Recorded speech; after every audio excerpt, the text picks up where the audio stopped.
आज बदलाव का दौर चल रहा है। जिस तरह तमिलनाडु ने पुराने नेताओं को हाथ जोड़ करके मना करके और नए लोगों को मौका दिया है कुछ करके दिखाने का, उत्तर प्रदेश के लोगों को भी अपने बारे में सोचना चाहिए। सोचना लाठी गोली की सरकार नहीं चलेगी अब की बार। प्रदेश में कानून का राज नहीं है, प्रदेश में चंद माफियाओं का राज हो गया। किस तरह से जो लोग सत्ता में हैं वो दूसरे लोगों को किस तरह सताने का काम करते हैं। लेकिन हम झूठे मुकदमों से, किसी भी साजिश षड्यंत्र से डरने वाले नहीं। ये बड़ी बड़ी सुरक्षा की गारंटी देने वाली सरकार नीट का पेपर सुरक्षित नहीं रख पा रही है। ये 22 लाख बच्चों के भविष्य से खिलवाड़ कर दिया इन्होंने। और उत्तर प्रदेश की तो कोई भर्ती ऐसी नहीं है जिसमें पेपर लीक ना होता या आरक्षण में घोटाले ना होते। मैं तो कहता हूँ जितनी बार पेपर लीक हो, जितने बच्चों ने फॉर्म भरा है उतनी उनकी आयु, उनको 1 साल की छूट उनको दे देनी चाहिए तत्काल। नौजवानों के भविष्य से खिलवाड़ किसी कीमत में बर्दाश्त नहीं होना चाहिए। क्या हालात है उस शहर की। जिम्मेदारियों से भागना इस सरकार की पुरानी आदत। चुनाव खत्म होते रिजल्ट आते सरकार का मंत्रिमंडल का गठन नहीं हुआ और उन्होंने कह दिया कि देश आर्थिक स्थिति कमजोर की तरफ बढ़ रहा है।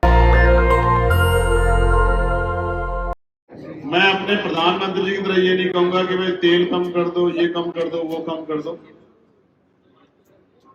क्योंकि मैं मानता हूं कि भारतीयों ने हमेशा ही बुरे वक्त सरकार कोई भी रही हो देश के साथ खड़े होना तय किया, ये हमारे खून में। लेकिन सरकार से ये उम्मीद नहीं थी कि चुनाव को मजबूती से लड़के और चुनाव तक चुप्पी रख के और चुनाव खत्म होते रिजल्ट आते सरकार का मंत्रिमंडल का गठन नहीं हुआ और उन्होंने कह दिया कि देश आर्थिक स्थिति कमजोर की तरफ बढ़ रहा है। और जनता से अपील की है कि जनता महंगाई, बेरोजगारी, टैक्स की मार, इन सब चीजों से खुद लड़े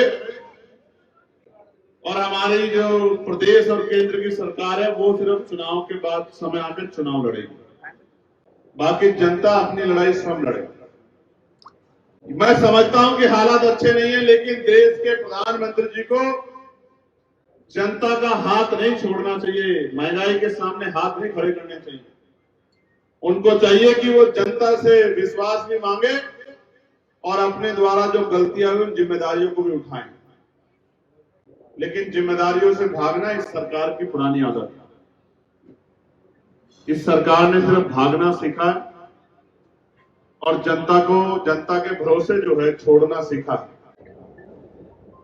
मैं बहुत जिम्मेदारी से कहना चाहता हूं कि जिन साथियों ने आज आजाद समाज पार्टी में विश्वास व्यक्त किया है, हम इस सरकार की तरह अपने भाइयों का हाथ नहीं छोड़ेंगे, अपने भाइयों के साथ। सुख हो या दुख, आंधी हो तूफान, अगर हमारे कार्यकर्ताओं पे सरकार डराने के लिए उनको नुकसान पहुंचाने का काम करेगी तो उनका नेता पीछे बैठ के तमाशा नहीं देखेगा और ये नहीं कहेगा हमारा कार्यकर्ता ने अपने कार्यकर्ता के साथ खड़ा होगा। प्यारे साथियों, मेरा विश्वास है कि जिन साथियों ने आज पार्टी का दामन थामा है वो पुराने साथियों से सीख लेके लगातार मैदान में जाके काम करें, क्योंकि मैं और पार्टी का एक एक कार्यकर्ता हम तो हर एक दिन चुनाव मान के चल रहे हैं। हम तो ये मानते हैं कि कल चुनाव आ जाएगा, हम उसका मुकाबला करेंगे। और मैंने आपसे पिछली बार जब मैं आया था तो मीडिया ने मुझसे पूछा था, बड़े सीनियर पत्रकार यहाँ खड़े हैं, कि जिस दिन चुनाव होगा जिला पंचायत का 35 स्तरीय पंचायत चुनाव, उस दिन आपको पता लग जाएगा कि आजाद समाज पार्टी कहां खड़ी है। लेकिन सरकार हिम्मत नहीं जुटा पा रही कि वो चुनाव करवा दे। मैं आज भी कहता हूं सरकार को चुनाव करवा दे। तब तो कह रहे थे चुनाव होने वाला, आज चुनाव करा दो। आप देख लो ग्रामीण क्षेत्रों में घर घर में आजाद समाज पार्टी अपनी जगह बना चुकी है। वो दिन दूर नहीं है कि जिस दिन हमारे लोग तो चुनाव का इंतजार कर रहे हैं। मैं कल एक जिले में था, जिले के बहुत जिम्मेदार लोगों ने मुझसे कहा कि हम यहाँ चुनाव का इंतजार कर रहे हैं, जिस दिन चुनाव आएगा आप देखना, जैसे नगीना का बटन दबा था ऐसे ही आपकी पार्टी के प्रत्याशियों के लिए बटन दबेगा और विधानसभा में आपकी संख्या बहुमत में जाएगी। प्यारे साथियों, प्रदेश के हाल से आप लोग वाकिफ हैं, कुछ छिपा हुआ नहीं। प्रदेश में कानून का राज नहीं है, प्रदेश में चंद माफियाओं का राज हो गया। और आपने अपने जिले में ही देखा होगा किस तरह से जो लोग सत्ता में हैं वो दूसरे लोगों को किस तरह सताने का काम कर रहे हैं। जिनके कंधों पर जिम्मेदारी है लोगों को न्याय देने की, दिलाने की, वो लोग न्याय दिलाने की बजाय, देने की बजाय न्याय को प्रभावित करने के लिए लोगों को डराने का काम कर रहे हैं। ये आपने और मैंने अपनी आंखों से देखा। लेकिन हम झूठे मुकदमों से, किसी भी साजिश षड्यंत्र से डरने वाले नहीं। सरकार जो है कानून के हिसाब से काम नहीं करती, इसलिए लोगों की जीवन रक्षा होना बहुत जरूरी है। बुलडोजर, झूठे मुकदमे, गोली पैर में और तमाम तरह की प्रताड़ना को रोकते हुए कानून सख्त कार्य होगा। मैं धन्यवाद देता हूं नगीना के लोगों का, इसलिए कि उन्होंने मुझे इज्जत सम्मान दिया, वोट की ताकत दी। धन्यवाद तो मैं अपने एक एक कार्यकर्ता का, हर एक साथी का सहयोग करूंगा, लेकिन नगीना का ज्यादा करूंगा। आप लोग भी देख लेना, भविष्य में आप भी उनका स्वागत क्या करोगे जो आपको विधानसभा भेजेंगे, याद रखना मेरी बात। क्योंकि जो लड़ाई हम सड़क पे लड़ रहे हैं उसको, हमारी ताकत को नया स्वरूप देने की, हमारी हिम्मत को नई आवाज देने का काम अगर कोई करती है तो जनता करती है। लोकतंत्र में जनता मालिक होती है। बीच में मत ना, मैं आपको विश्वास दिलाना चाहता हूं कि जनता का हित नहीं होगा, और जनता की जुड़ा हुआ, उनके घर से जुड़ा हुआ जो विषय था बिजली का, ये आप ही का चंद्रशेखर आजाद, भीम आर्मी, आजाद समाज पार्टी कार्यकर्ता था जिसने लोकसभा में सवाल पूछ के मंत्री जी से ये पूछा कि ये प्रीपेड मीटर ऑप्शनल है या रेगुलर है। उन्होंने कहा ये ऑप्शनल है, तो मैंने दोबारा पूछा कि आपकी सरकार ट्रिपल इंजन की जबरन उत्तर प्रदेश में लगा रही है, तो उन्होंने कहा कहीं कोई जबरन लगाएगा तो हम लोग उस पर कार्रवाई करेंगे। ये आप ही के संघर्ष का परिणाम है, आपकी ताकत का, आपकी मेहनत का, भीम आर्मी आजाद समाज पार्टी के साथियों, कि पूरे प्रदेश से बिजली के प्रीपेड मीटर हटने का काम हुआ। प्रीपेड मीटर पे रोक, पहले जो बिल आता था 500-700 हजार रुपए का, वो 4-4-5-5 हजार रुपए चढ़ गया था। आमदनी 8 हजार रुपए और बिजली का बिल 6 हजार रुपए। किस तरह से लूट रहे हो दोनों हाथों से सरकार के लोग, पूंजीपतियों को, बड़ी बड़ी कंपनियों को खुश करने के लिए। मैं आपको विश्वास दिलाता हूं, किसी के घर की रोशनी पैसे की कमी के कारण नहीं जाएगी। पुरानी व्यवस्था बिजली की लागू करेंगे, 1000 रुपए के अंडर में ही बिजली का बिल रखेंगे, गरीबों के घर तक बिजली पहुंचाने का काम करेंगे। मैं इस बात की आपको गारंटी देता हूं। उनमें भी जो बुनकर समाज के लोग हैं, जो छोटे हाथ के दस्तकार हैं, उनको बिजली। आज बदलाव का दौर चल रहा है, आज बदलाव का दौर चल रहा है। जिस तरह तमिलनाडु ने पुराने नेताओं को हाथ जोड़ करके मना करके और नए लोगों को मौका दिया है कुछ करके दिखाने का, उत्तर प्रदेश के लोगों को भी अपने बारे में सोचना चाहिए। सोचना चाहिए, नहीं सोचना चाहिए। और मैं आपको ऐलान से कहना चाहता हूं, इतिहास पढ़ लेना, उनकी सरकार में भी प्राइवेट स्कूलों को खूब ताकत मिली है और सरकारी स्कूलों पर डंडा चला है और डिमोशन भी बहुत बड़े पैमाने पर हुए।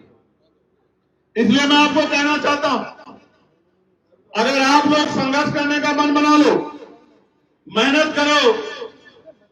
और मेरे पत्रकार बंधुओं को कहना चाहता हूं, बहुत पुराने पुराने चेहरे हैं, ये बड़ी बड़ी सुरक्षा की गारंटी देने वाली सरकार नीट का पेपर सुरक्षित नहीं रख पा रही है। ये सुरक्षित रख पा रही है क्या? नहीं रख पा रही। 22 लाख बच्चों के भविष्य से खिलवाड़ कर दिया इन्होंने। और उत्तर प्रदेश की तो कोई भर्ती ऐसी नहीं है बाबर भाई, कोई भर्ती ऐसी नहीं है नूर भाई जिसमें पेपर लीक ना होता या आरक्षण में घोटाले ना होते हैं। एक तरफ सत्ता इनको मार रही है, कमजोर वर्गों को, दलितों, पिछड़ों, मुसलमानों को, और दूसरी तरफ विपक्ष के लोग भी बैठ के तमाशा देख रहे हैं। इसलिए हमें कमर कसनी पड़ेगी, हमें किसी के भरोसे की जरूरत नहीं, हम लोग खुद जाके मेहनत करेंगे और अपनी ताकत बढ़ाने का काम। नीट का पेपर हो सकता है, शिक्षक भर्ती घोटाला हो, कोई ऐसा पेपर नहीं जिसमें घोटाला ना होता। सरकार अपने चहितों को नौकरियां लगा रही है और गरीब के बच्चों को मरने के लिए छोड़ रही है। मैं एक और आपको गारंटी देना चाहता हूं, अभी जो भी पेपर होता है, मैं भी जब युवा अवस्था में था, मैंने बहुत सारे एग्जाम भरे और चुनाव से पहले, सनुज भाई सुन रहे होंगे, चुनाव से पहले कई भर्तियों के फार्म आ जाते हैं और वो भर्तियां फिर आचार संहिता की भेंट चढ़ जाती, पूरे नहीं होती, लेकिन जो हजारों करोड़ रुपया फीस के नाम पे इकट्ठा किया जाता है, कभी उसका हिसाब नौजवानों को नहीं दिया जाता। कितनी ऐसी भर्तियां होंगी, अब चुनाव आने वाला देखना, सरकार कहेगी हम ये भी कर रहे हैं, ये भी कर रहे हैं, ये भी भर्ती ला रहे हैं, टीचर की भी ला रहे हैं, पुलिस की भी ला रहे हैं, इसकी भी ला रहे हैं, और प्रक्रिया इतनी स्लो कर देगी कि यदि आचार संहिता लागू हो जाएगी और फिर कहेंगे कि भर्ती तो नई सरकार अगर बदल जाए, कहेंगे रुक गए, पुरानी आएगी तो कहेंगे नए सिरे शुरू करेंगे। मैं तो कहता हूं जितनी बार पेपर लीक हो, जितने बच्चों ने फॉर्म भरा है, उतनी उनकी आयु, उनको 1 साल की छूट उनको दे देनी चाहिए, तत्काल उनको 1 साल की छूट दे देनी चाहिए।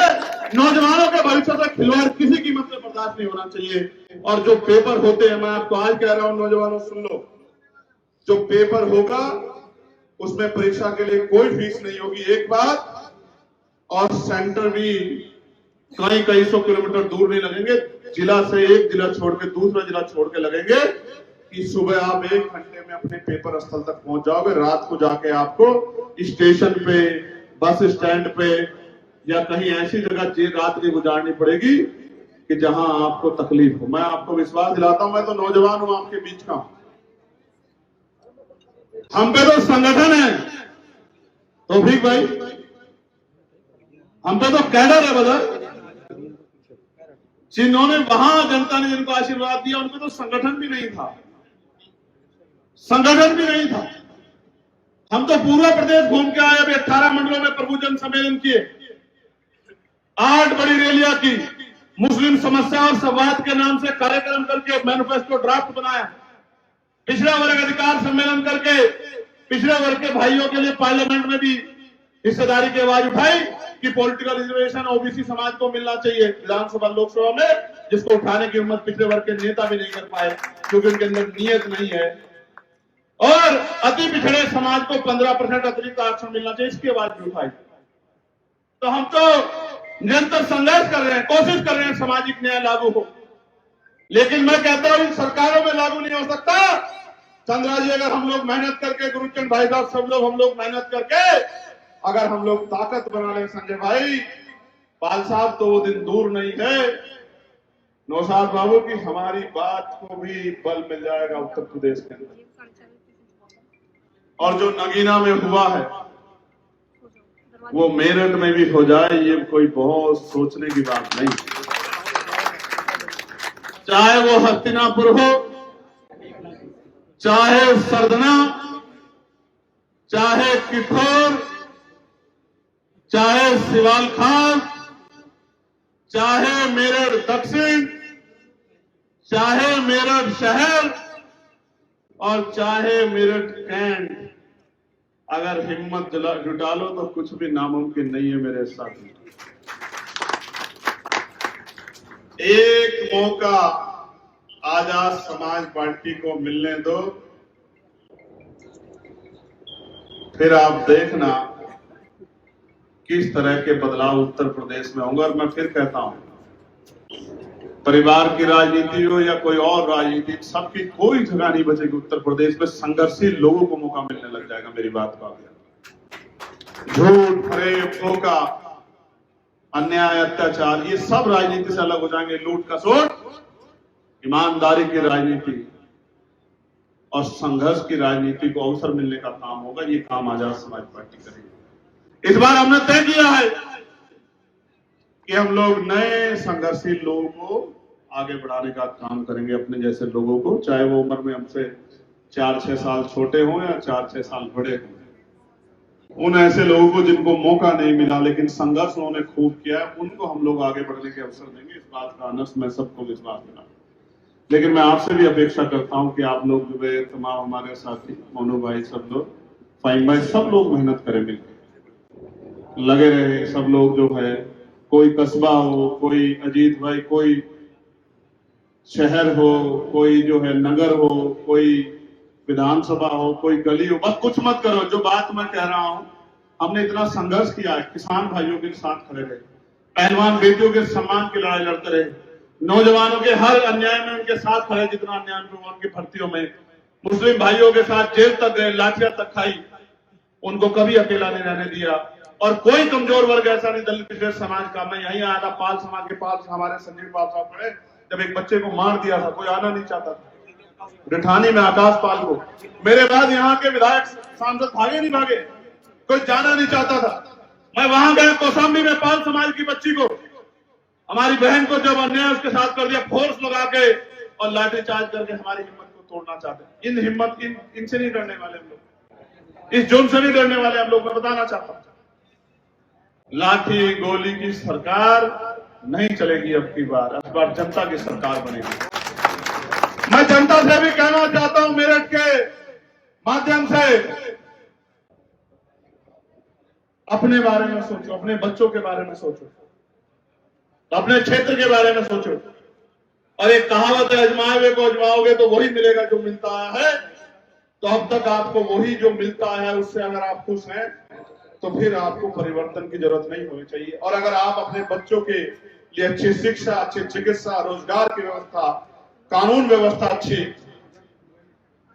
जोगिंदर राज, तो फिर उनको हमको सबको मिलकर मुट्ठी बन के काम करना पड़ेगा, तभी हो पाएगा अन्याय रोकने का इंतजाम।